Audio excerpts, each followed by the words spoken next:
안녕하세요, 최우성 훈련사입니다. 오늘은 제가 일단 애견 카페 쪽에 와가지고 영상을 찍게 됐는데요, 여러가지 영상을 찍으려 했지만 저번에 이어서 이론적인 부분에 대해서 조금 설명을 드리면 더 도움이 되겠다 싶어가지고 동영상 촬영을 시작하게 됐어요.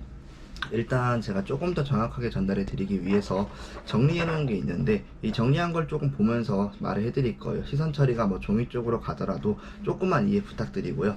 조금 말을 해볼까 합니다. 자, 지난번에는 왜 복종 교육을 해야 되는지에 대해서 말을 했었죠. 기본적으로 강아지와의 소통이고, 필요할 때 우리들이 원하는 걸 지시해 줄 수가 있다는 거예요. 이것들이 진행되어야지 우리 앞에 있을 때의 문제 행동들을 개선하는데 도움이 많이 됩니다. 소통하면서 이거 해 저거 해라고 일단 알려줄 수가 있고, 아이들을 진정시켜 나갈 수가 있다는 거예요. 그리고 추가적으로 말하자면 나와 교감이 시작된다고 생각을 해주시면 되세요.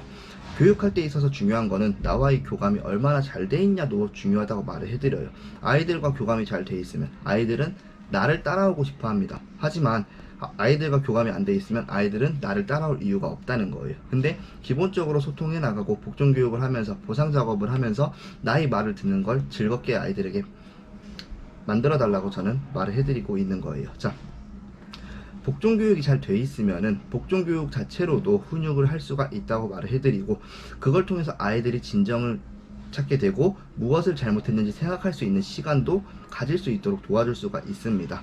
그렇다고 무조건적으로 복종 교육으로 훈육을 하느냐, 그거는 아니라는 거예요. 올바른 훈육 방법, 다른 훈육 방법에 대해서도 한번 말을 할 거예요. 자, 일단 우리는 말로도 칭찬과 훈육을 구분할 수 있다는 거를 보호자님들께서는 아셔야 되세요. 많이 실수하시는 게 있는데 유튜브에서 시키기만 한다고 그거를 따라하기만 하신다는 거예요. 왜 해야 되는지 아셔야 되고 제대로 된 개념을 잡고 해야 된다고 말을 해드립니다. 자, 말을 꺼낼 때부터 칭찬과 훈육을 구분하는 방법은 목소리 톤이라고 말을 해드리죠. 이것 또한 연습이 조금 돼 있어야 됩니다. 내가 칭찬해 줄 때는 즐겁게 말하면서 칭찬을 해주고, 그리고 무언가 잘못했을 때 훈육할 때는 이제 조금 무거운 목소리로 해주면서 훈육이 올바르게 들어가줘서 구분을 시켜줘야 된다는 거예요. 자, 요것도 조금 기억을 해두시고 본론으로 돌아와서 칭찬을 할 때는 평소 톤, 높은 톤 이름 불러주는 걸로 조금 행하게 됩니다. 평소 톤으로 우리가 아이들한테 욕을 하진 않잖아요. 그렇기 때문에 평소 톤으로 말하는 자체는 칭찬이 될 가능성이 좀 높다고 말을 해드리고, 그리고 높은 톤 같은 경우는 아이들을 흥분시켜요. 그렇기 때문에 흥분도가 높아지면 높아질수록 아이들은 더 문제를 일으키게 되고, 그리고 즐거워한다는 거예요. 그래서 칭찬이 될 가능성이 높고, 이름 불러주는 거는 아무리 엄하게 말하더라도 나에게 관심을 줬구나로 아이들이 받아들입니다. 그래서 평소 톤으로 말하는 거, 그리고 높은 톤으로 말하는 거, 이름을 불러주는 거는 칭찬으로 받아들일 가능성이 조금 높다고 생각을 해주실 거예요. 자, 그리고 반대로 훈육을 말하는 거는 약간 낮은 톤, 그리고 만약에 낮은 톤이 좀 안 된다고 하시는 분들이 계실 거예요. 옛날에 방송 보면은 막 아파트 막 바깥 배경 비추면서 막 소리 지르는 거, 이런 모습들을 보셨을 수가 있는데, 이렇게 악을 지르는 거, 그리고 아이들을 가르칠 때 야 라고 좀 단호하게 말해주는 거, 이런 것들이 훈육이 될 수 있다고 말을 해드립니다. 이것 또한 이렇게 말을 하면서 올바른 보상, 올바른 훈육을 넣어줘가지고 구분 지어주는 게 항상 필요하다고 저는 말을 해드립니다. 자, 말 자체만으로도 칭찬이 되고 훈육이 되고 요것만 되더라도 아이들과 살아가는데 크게 문제가 안 생긴다고 말을 해드려요. 그리고 문제 행동을 교정하는 데 있어서도 도움이 많이 된다고 말을 해드립니다.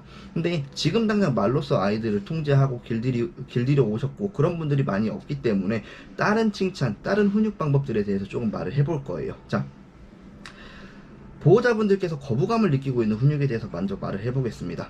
저는 교육할 때 항상 물어봐요. 훈육이란 뭘까요? 훈육이란 어떻게 하는 걸 훈육이라고 말을 할까요? 막상 이렇게 물어보면은 대답할 수 있는 분들은 많지 않아요. 대답하는 분들은 많은데 저랑 똑같은 생각을 하고 대답하는 분들은 많지가 않아요.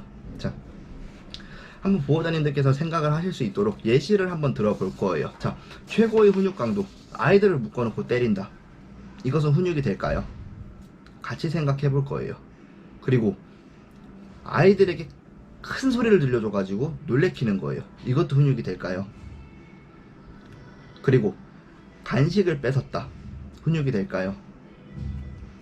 또 놀이 활동을 하다가 놀이 활동을 멈췄다. 이것도 훈육이 될까요?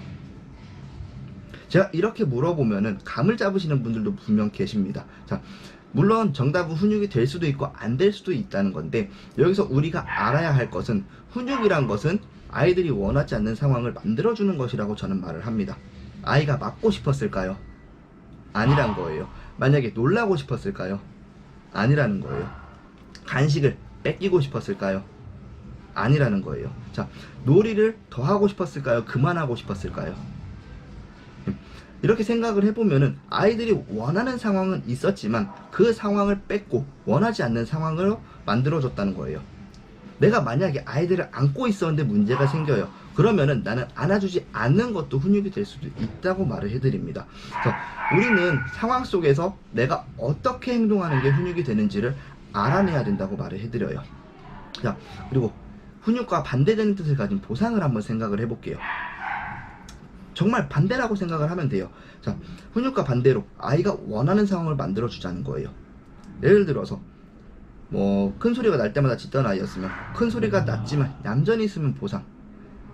그리고 만약에 싫어하는 게 있던 아이들이면 싫어하는 것을 했는데 얌전히 받아들였으면 보상. 그래서 원하는 상황을 만들어 주자는 거죠.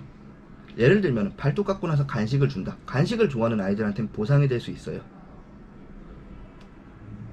그리고 발톱을 다 깎고 다른 강아지들과 놀게 해줬다. 이것 또한 보상이 될 수 있다는 거예요. 물론 이 보상은 강아지들마다 다 다르다고 말을 해드립니다. 그것을 파악해내는 것들이 보호자님이 하실 일이라고 저는 말을 해드려요. 자, 저는 주변 훈련사들에게 물어요.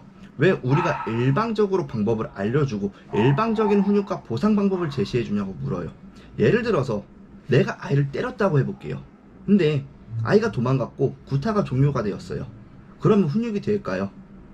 안 될 가능성도 있다는 거예요. 내가 놀래켰는데 아이가 하나도 안 놀래요. 훈육이 될까요? 안 될 가능성이 높다는 거예요.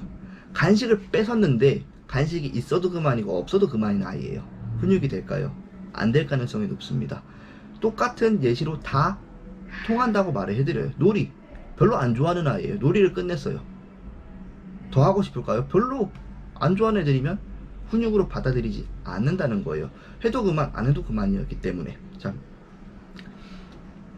그렇기 때문에 우리들은 올바른 보상과 훈육 방법에 대해서 깨달아야 되고 아이에 대해서도 더 파악을 해야 된다고 말을 해드립니다. 그리고 보상에 대해서도 말을 해볼게요. 나는 간식으로서 보상을 해주려고 했어요. 근데 간식에 대한 욕심이 없는 아이라면 보상 작업이 될까요? 아니라는 거예요.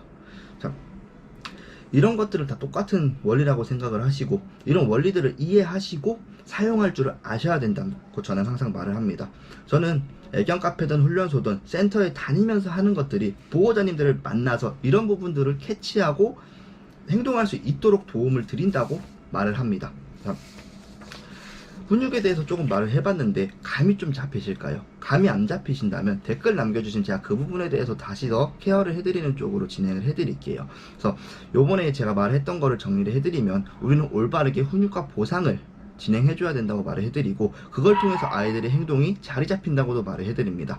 훈육이라고 하는 건 뭐냐면 아이들이 원하지 않는 상황을 만들어주는 것, 그리고 보상이라고 한다면 아이들이 원하는 상황을 만들어주는 것, 그것이라고 생각을 하시면 되세요. 그래서 훈육이 올바르게 작용되게 하려면은 아이들이 원하는 것들이 계속 있어야 됩니다. 물론 보상 작업도 올바르게 작용하려면 아이들이 원하는 게 있어야 된다는 거예요. 그래야지만 그 원하는 것들을 뺏어내고 제공해주고 하면서 훈육과 보상이 이루어진다는 건데, 그런 것들도 만드는 방법들에 대해서 다시 나중에 또 말을 해드릴 거고, 물론 이전 영상에 조금 말을 해드리긴 했는데 영상이 길다 보니까 다시 한 번 더 찍을 생각이기도 합니다. 일단은 다음 시간에는 훈육의 강도에 대해서 아주 짧게 말해볼 것이고 트라우마에 대해서도 한번 말을 해볼 거예요. 잘못 훈육해서 트라우마가 생기는 경우도 있고, 그리고 보호자님들께서 잘못 케어해서 트라우마가 생길 수도 있는데 그런 부분들에 대해서 천천히 말을 해보도록 하겠습니다. 구독과 좋아요 한 번씩 부탁드리면서 이번 영상도 마치도록 하겠습니다. 감사합니다.